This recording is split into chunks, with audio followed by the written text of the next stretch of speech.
Hi, my name is Zishan. Today, my presentation will discuss how three core equitable maxims still shape modern law in practice, focusing on their historical foundation, their limits, and their application in contemporary dispute.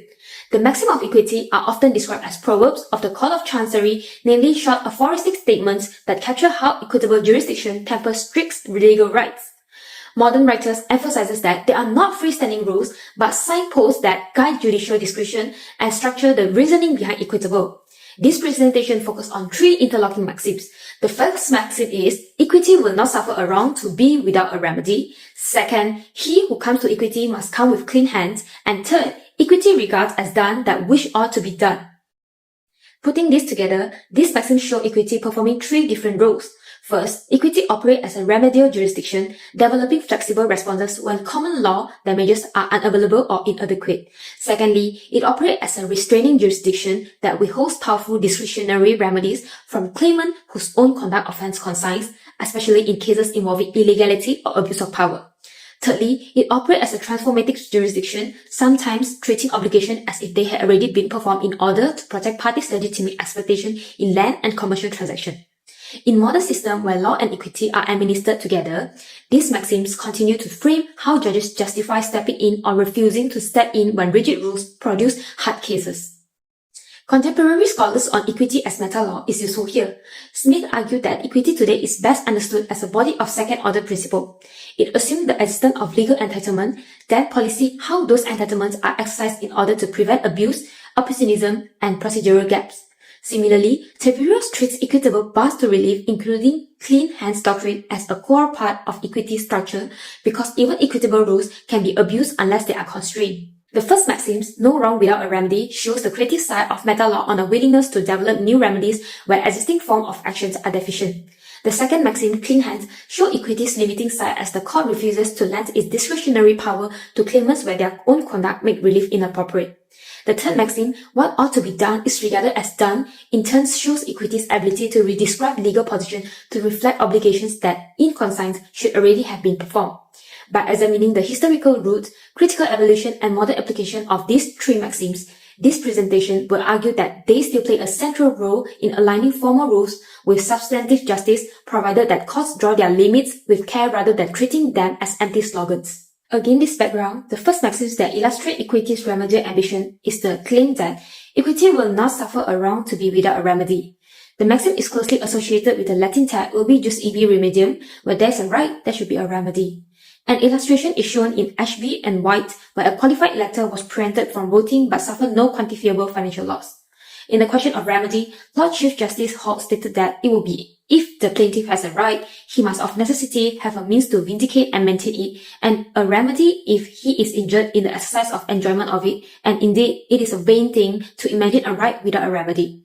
The denial of the vote itself was a legal injury, and the law had to provide remedy. Equity extended this insight beyond bare damages. Historically, the Court of Chancery invoked the maxim to justify developing remedies where common law writs were too rigid. These remedies include specific performance where unique property like land was at stake, negative and mandatory injunction to prevent continuing trespass or nuisance, rescissions, and rectification where a transaction was tainted by misrepresentation, undue influence or mistake, and later equitable compensation for breach of trust or fiduciary duty. In the textbook Virgo's Principle of Equity and Trust and Hudson Equity and Trust, it treats this remedial flexibility as one of the equity's hallmark contributions to private law. If taken at face value, the maxim is dangerously broad. Not every moral wrong is or should be a legal wrong, and not every legal wrong will attract the full amory of equitable remedies. Courts have emphasized two limiting ideas. First, the maxim is subordinate to statute and the overall architecture of the legal system. Equity cannot invent remedies that contradict clear statutory schemes, circumvent immunity, or override jurisdictional limits. The remedy presupposes a recognized right or interest. It is not a charter for judges to correct every perceived injustice. Second, the maxim must be read together with other equitable principles, including the idea that equity will not act in vain, will not protect trivial interests, and will not grant discretionary relief where damage are adequate. Lilental and Hussein argued that courts should engage in reasoned elaboration when invoking maxims where they must explain why a particular extension of remedial jurisdiction is justified, not simply rely on the slogan that equity abhors remedial gaps. Seen through the meta-law lens, the maxim is better understood as an interpretive presumption where the legal system recognizes a right. The court will strive to ensure that it is not rendered hollow by procedural or remedial deficiency, but that presumption cannot be displaced by competing policies such as finality, parliamentary intention, or protection of third parties. The continuing force of the maxim is visible in modern public law. In R. Unison against Lord Chancellor, the UK Supreme Court struck down employment tribunal fees because they made it practically impossible for many workers to enforce their statutory rights. Lord Reid stressed that rights granted by Parliament are illusory if people cannot afford to vindicate them. Although the case was framed in constitutional and statutory terms, it resonates strongly with the equitable instinct that rights without remedies are empty. In private law, the maxim has supported the evolution of new remedial forms in response to new types of harm. Courts have developed injunction and account of profits remedy to address misuse of confidential information, misuse of personal data, and other digital wrongs where traditional damages are difficult to quantify. They have also elaborated equitable compensation for breach of trust and fiduciary duty measured on a different basis from common law damages in order to vindicate the distinctive nature of fiduciary obligation. At the same time, the maxim clearly has limits. In areas such as state immunity, statutory austere clauses or illegality, courts accept that serious wrongs may remain without a private remedy because other systematic values such as separation of powers, coherence of the legal order, and the deterrence of crime override the claimant's interests. Thus, the maxim is best understood not as an absolute guarantee of a remedy, but as a starting point for remedial creativity that is constrained by competing doctrines and legislative choices. If the first maxim explains equity's willingness to create remedies, the second shows how that remedial power is controlled. He who comes to equity must come with clean hands. The clean hands maxim states that a claimant seeking equitable relief may be refused that relief if their own conduct in relation to the subject matter of the claim has been sufficiently improper. In Daring against Earl of Winchelsea, Sri Baron R. of the English Court of Exchequer stressed that a man must come into a court of equity with clean hands, but this does not require general moral perfection. The misconduct must have an immediate and necessary relation to the equity sued for. The doctrine developed as one of several equitable bars to relief alongside laches, acquiescence, and hardship. It usually applies where three conditions are satisfied. First, there is serious misconduct such as fraud, bad faith, abuse of position of trust, or participation in illegality. Second, misconduct is directly connected to the right or remedy claim. Third, the relief sought is genuinely discretionary. For instance, an injunction-specific performance, resistance, or equitable relief from forfeiture. Generally, courts do not refuse ordinary legal remedies like damages just because the claimant has unclean hands. The relationship between clean hands and the separate defense of illegality has been controversial. In Tinsley and Milligan, the House of Lords held that claimants who had participated in an illegal purpose like benefit fraud could nevertheless assert an equitable interest in property, provided she did not need to rely on the illegality to make out her claim. Clean hands play little explicit role. The outcome turned on technical questions about presumption of resulting trust and the formal reliance test. This approach was heavily criticized for producing arbitrary results where success depended on the accidents of pleading and presumption, not on the seriousness of the wrongdoing or its impact on the legal system. In Petter and Mirza, the UK Supreme Court abandoned the reliance test and adopted a more flexible approach. The court should consider three factors which are the underlying purpose of the legal prohibition that has been transgressed, any other relevant public policies, and whether denying the claim would be a proportionate response. Although the decision in Petter and Mirza does not use the words clean hand as a formal test, its focus on proportionality and the integrity of the legal system reflects the spirit of the maxims. It questioned whether granting the remedy would harm the coherence of the law by enabling a claimant to profit from their wrongdoing rather than mechanically punishing any involvement in illegality. Malaysian and other common law courts have started to apply Petter's structure approach in cases involving trust and unlawful purposes, again invoking notions of conscience and equitable discretion. Max Bragg chapter The Future of Clean Hands provide a sophisticated account of the maxim's proper role. He argues that many equitable remedies, particularly injunctions, specific performance, and certain gain-based remedies are supererogatory, meaning that no claimant has a straight right to them, and it is not always necessary to grant them even when liability is established. In this view, the clean hands doctrine is a gatekeeper that helps court decide whether to grant such remedies at all. It is conceptual, distinct from illegality, which can bar a cause of action entirely. Other scholars, including Payne, in the context of derivative action, and Bulan in Malaysian trust law, highlight how clean hands operate as a structural device to prevent abuse of equitable procedures. A shareholder who has collaborated in the wrong complaint of or transferor seeking to unwind a trust created for an unlawful purpose may be refused discretionary relief on clean hands ground even if the strict elements of a cause of actions are met. However, the doctrine is not universally accepted and attracted substantial critics. The clean hand doctrine moral language can produce uncertainty because what counts as sufficiently unclean is often contestable and judges may disagree about whether the misconduct is sufficiently connected to the claim. There is also a risk of double punishment if a claimant already faces criminal or regulatory consequences. Theorists respond by insisting that bars to relief must be analysed as part of equity's second-order structure so that question is not whether the claimant is a bad person, but whether granting the particular remedy would amount to an abuse of equitable power in the circumstances. In contemporary practice, the maxim continues to be influential. Derivative action can fail where the shareholder has participated in the impugned transaction. Trustees seeking relief from personal liability may be refused discretion if they have acted dishonestly and in intellectual property and competition cases. Claimant with anti-competitive or deceptive conduct may be denied injunction despite formal infringement by the defendant. In each example, clean hands reflects equity's concern with its own integrity as the court refuses to be used as a tool of opportunism by parties who have already treated legal right as instruments of abuse.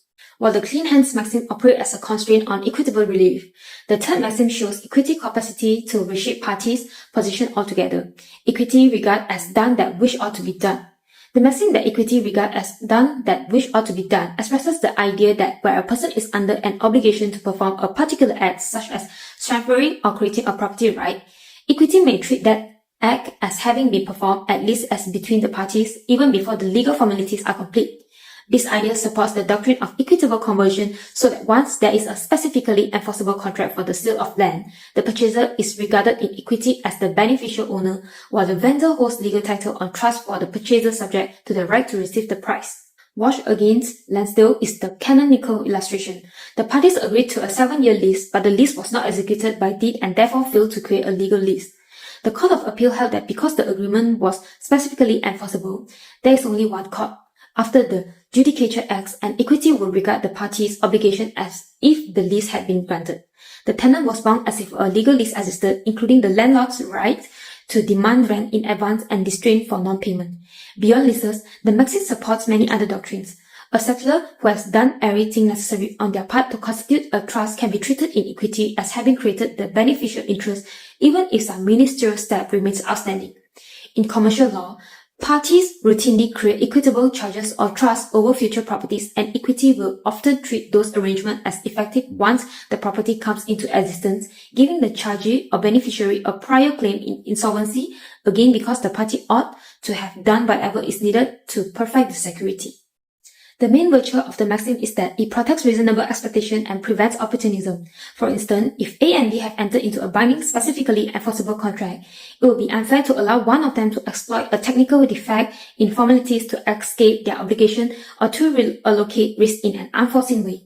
Treating the transaction as already effective in equity ensured that the risk of accidental loss between exchange and completion, the allocation of insurance and the priority of competing claim reflect the parties' substantive bargain rather than mere form. However, the maxim is capable of significant mischief if applied too loosely. Firstly, there is a real danger of undermining statutory formality requirements. The requirements that leases over 3 years be by deed or that disposition of certain interests in land be in writing serve clear purposes, namely certainty, evidential reliability, and the prevention of fraud. If courts are too quick to use the maxim to treat informal arrangement as fully effective, they risk hollowing out those legislative safeguards, a concern which is repeatedly raised in the commentary on Wash and Lansdale and equitable leases. Second, the maxim can generate complexity and uncertainty for third parties. Creditors, purchasers, and insolvency practitioners may have to navigate dense layers of legal and equitable rights arising from contracts that have not been perfected at law. Resulting in constructive trust, equitable liens, equitable charges, and Wash against Lansdale-style leases can all compete with legal titles. Virgo and Hodgson both note that one of the challenges of contemporary equity is managing the proliferation of equitable property interests in a way that remains compatible with transparency and market efficiency. For this reason, modern courts confine the maxim to situations where certain conditions are met. First, there is a clear obligation, normally one that is specifically enforceable. Second, treating the act as done if necessary to prevent substantial unfairness. And third, doing so does not conflict with express statutory requirements or the right of bona fide purchaser for value without notice. These limits reflect once again the meta-law view in which the maxim is a tool for controlling how legal rights operate in particular settings, not a general license to disregard formality. In modern property practice, the maxim governs the allocation of risk and benefit between exchange and completion. Under the doctrine of equitable conversion, the purchaser often bear the risk of accidental damage to the property, subject to contractual allocation and insurance because in equity, they are treated as the true owner from the moment a specifically enforceable contract is concluded. In trust and pension litigation, equity may give effect to promises to create or vary trust where the settler has substantially completed the necessary act and beneficiaries have relied on those promises. Here, the maxim operates alongside doctrines such as proprietary estoppel and constructive trust to prevent parties from resealing from commitments where others have changed position in reliance on them. In commercial finance, equitable as if done reasoning supports security over fluctuating pools of assets. For instance, a debenture may purport to create a floating charge or trust over future book debts or inventory, and equity will often treat those interests as attaching automatically as each new asset is acquired, reflecting the parties' clear intention that the creditor should enjoy continuing security. This is essential to modern asset-based lending, but it also explains why statutory registration regimes and insolvency rules are needed to protect third parties and regulate priorities. To conclude, the three maxims, namely that equity will not suffer a wrong to be without a remedy, that he who comes to equity must come with clean hand, and that equity regard as done that which ought to be done, each illuminate a different facet of equity's role in modern law. The first explains equity's remedial ambition as courts are willing to move beyond rigid common law damages to ensure that recognized rights are not hollow. The second introduced a moral and structural filter so that powerful discretionary remedies are withheld where granting them would compromise the court's own integrity. The third shows equity's capacity to treat enforceable obligation as effectively performed, protecting parties' exploitation in land and commercial dealing even when formalities lag behind. Putting this together, they depict equity as meta-law, supervising how legal rights and power are exercised, justifying remedial creativity, constraining abuse, and aligning formal title with substantive obligation while remaining sensitive to statute, third-party rights, and the coherence of wider legal system.